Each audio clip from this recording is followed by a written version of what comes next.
Bom dia a todos, sejam bem-vindos a mais uma aula de filosofia. No tema da aula de hoje, nós iremos falar sobre a fenomenologia de Martin Heidegger. Vamos nessa?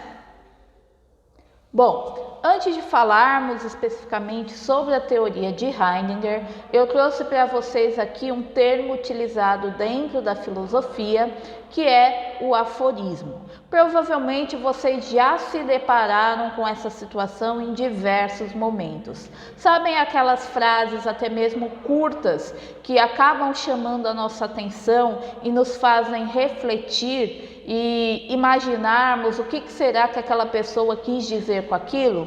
Então, isso seria o aforismo, e ele tem por finalidade provocar um interlocutor, sugerindo algo, incentivando a reflexão. Então ele não dá uma resposta pronta para você. Você precisa refletir e encontrar a sua própria resposta, encontrar o seu próprio caminho. Aqui eu trouxe para vocês uma frase de Martin Heidegger, que é: a angústia é a disposição fundamental que nos coloca perante o nada. Então, pessoal, pensem aí o que ele quis dizer com isso e, ao final, aprendendo um pouquinho mais sobre ele, talvez vocês consigam entender o porquê dessa frase. Vamos lá? Bom, Martin Heidegger, gente, ele é um filósofo alemão que viveu entre 1889 e 1976. Ele foi um dos maiores discípulos de Husserl e ele também é considerado um dos grandes nomes da filosofia do século XX. É interessante que Martin Heidegger, além de ser um dos grandes nomes da filosofia do século XX, ele vai vivenciar grandes momentos da história daquela época. Inclusive, ele vai ser filiado ao Partido Nazista. Ele também vai ser professor aí de grandes filósofos como o Sartre, o Merleau-Ponty, a Hannah Arendt, entre outros, e vai ser o defensor da fenomenologia. Então, é a base da escola filosófica dele, é a fenomenologia, embora ele seja considerado por muitos como precursor do existencialismo. Só que detalhe, o Martin Heidegger em nenhum momento diz ser existencialista, tá? Só que sua filosofia acaba dando base e inspiração para o surgimento da corrente do existencialismo. Bom, e aí o que acontece? Dentro da sua teoria, a gente tem a ideia do ente e o ser, tá? Então, basicamente, as suas ideias vão estar descritas em uma de suas obras, que foi construída em 1927, que é o Ser e o Tempo.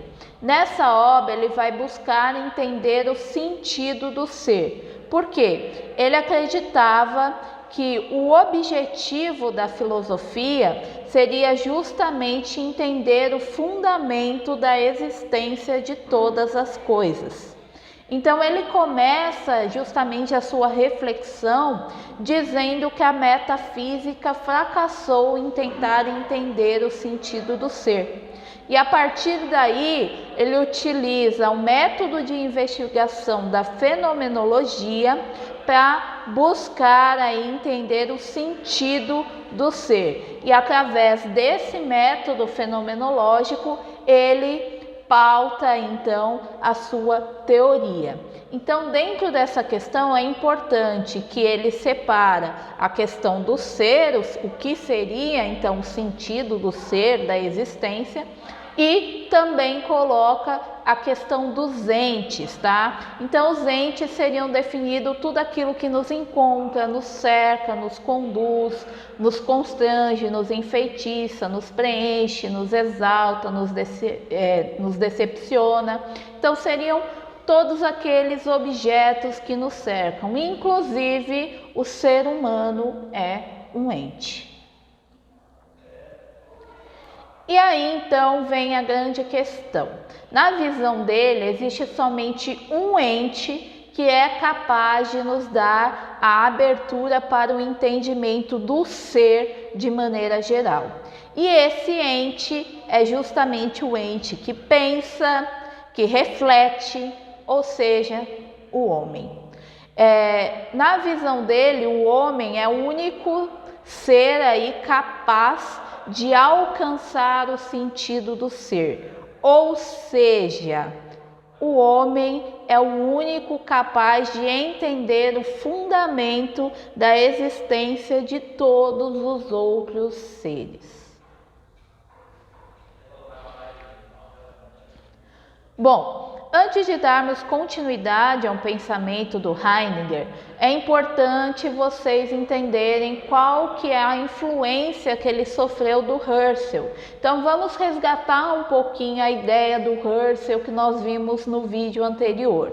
Então, para o Husserl, a principal característica da consciência é justamente a sua intencionalidade. Então a consciência, ela sempre vai ser a consciência de alguma coisa.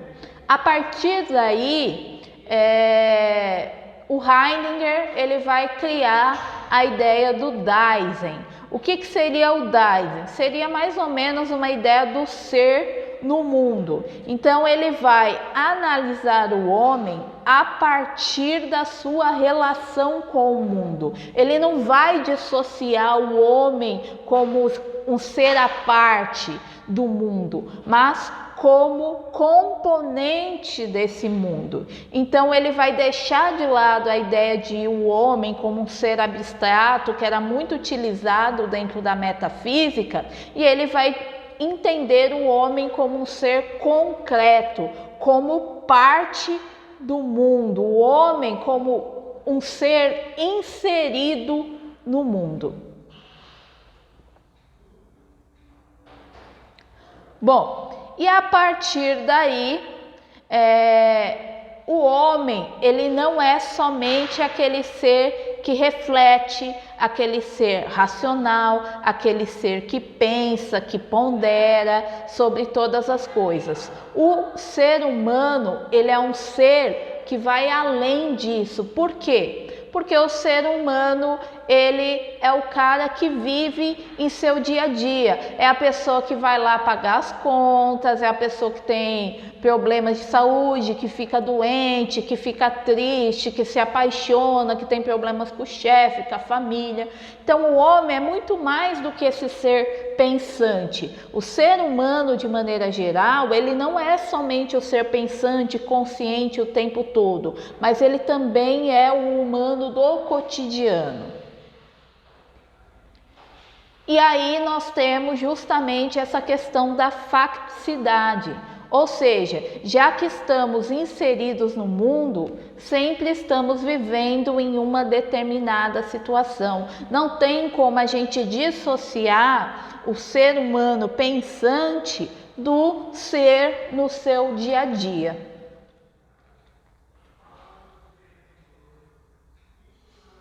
Bom, e aí partindo dessa concepção de que o homem é um ser concreto, que está inserido no mundo, que vive ali no seu dia a dia, você entende que um homem em si, ele não é um ser que já nasce pronto, ele não é um ser que já nasce acabado, determinado, ele na verdade é um projeto. Ou seja, é um ser que vai se construindo, vai sendo constituído com o passar do tempo. E o homem, então, ele seria um ser que tem consciência de que ele é livre e é capaz, então, de dar sentido para a sua vida. Então, vamos lá. Uma vez que você entende que o ser humano, ele é um projeto, que ele não é um ser completo, ele está se tornando, então nós entendemos que o ser humano, ele tem essa capacidade de se projetar além da facticidade. Ele consegue se projetar além do seu dia a dia, do seu cotidiano. E ele por conseguir ter essa capacidade de projeção, ele também tem a consciência de que ele é livre. Livre para o quê? Livre para escolher a sua existência. Livre para dar sentido à sua vida. Então o homem é um ser capaz aí de dar sentido à sua vida, o sentido que ele quiser à sua existência. E a partir do momento que você entende que você é livre para dar o sentido que você quiser à sua existência, você abre um leque de possibilidades. Por quê? Porque eu posso ser qualquer coisa que eu queira. Eu tenho diversos caminhos. Depende unicamente das minhas escolhas. Só que vem uma questão importante. Quando você percebe que você tem esse leque de opções, você entende também que existe uma possibilidade inexorável a todos os seres humanos. E essa possibilidade inexorável é a morte. É o quê? É aquilo que vai acontecer independentemente da minha vontade, vai acontecer a todo o ser. E a partir do momento que eu tenho consciência dessa possibilidade inexorável, eu tenho dois caminhos, duas escolhas. A primeira escolha seria o quê? Eu ser indiferente à morte. Então, basicamente, seria aquela pessoa que vive achando que a morte nunca vai chegar, que ela é algo que acontece com os outros. E a partir do momento que eu sou indiferente a isso, eu acabo vivendo uma vida inautêntica. Ou seja, uma vida no anonimato, uma vida no qual você vai procurar o sentido da sua existência através dos outros. Então, o que acontece? Sabe aquelas pessoas que vivem seguindo a onda, aquela ideia de que você constrói um conceito na sociedade de que o importante é ser rico, famoso, ter uma série de seguidores, e aí você deixa de ser quem realmente você quer ser e passa a fazer aquilo que é necessário para atrair o olhar dos outros? Então, isso seria viver uma vida inautêntica. Por quê? Porque você passa a viver através do outro. E ele também começa a entender que a partir disso você começa a enxergar os outros seres como um objeto, como algo a ser utilizado. Então, eu começo a entender os outros seres humanos a partir da utilidade que ele tem para mim. Por quê? Porque eu acredito que a morte nunca vai chegar. Então, que a morte é algo que acontece com os outros, que está distante. Então, eu tenho tempo para gastar vivendo uma vida em prol do sentido dos outros. E aí o que acontece? Sempre que eu preciso de alguma coisa, eu enxergo o outro a partir da sua utilidade. E o segundo caminho? O segundo caminho é o caminho da angústia. Mas não é aquela angústia que nos paralisa, que nos causa pânico, medo. Não, é uma angústia boa. Por quê? Porque na visão dele, a angústia seria o elemento essencial para a consciência do fim.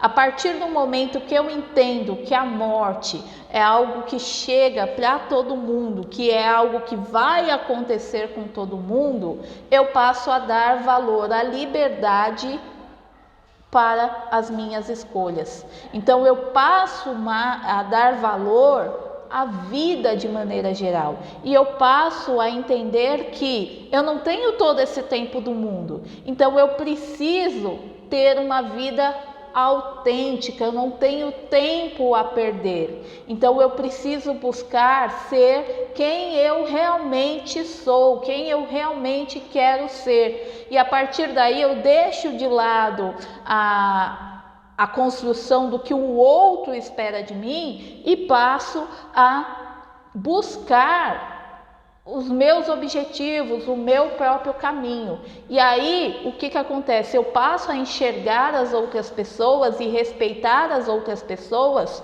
como elas são. Por quê? Porque basicamente eu entendo as outras pessoas como um ser, eu entendo também a liberdade que elas têm de escolher o próprio caminho, de ser quem elas realmente querem ser, o poder que elas têm de criar um sentido para as suas próprias vidas. Então eu passo a respeitar isso. Por quê? Porque eu estou buscando a mesma coisa, eu busco criar um sentido para a minha vida a partir das minhas escolhas. Por quê? Porque eu não tenho mais tempo a perder. A morte é algo inexorável. Eu tenho essa consciência do fim. Então, eu acabo privilegiando ser quem eu sou. Eu acabo buscando um sentido para a minha existência. E respeito que cada indivíduo seja livre também para buscar o sentido de sua existência para si, porque as pessoas, elas são um ser dentro do mundo. Bom, gente, essa é a bibliografia da aula de hoje. Eu espero que vocês tenham gostado. Por hoje é só. Muito obrigado pela atenção e até a próxima.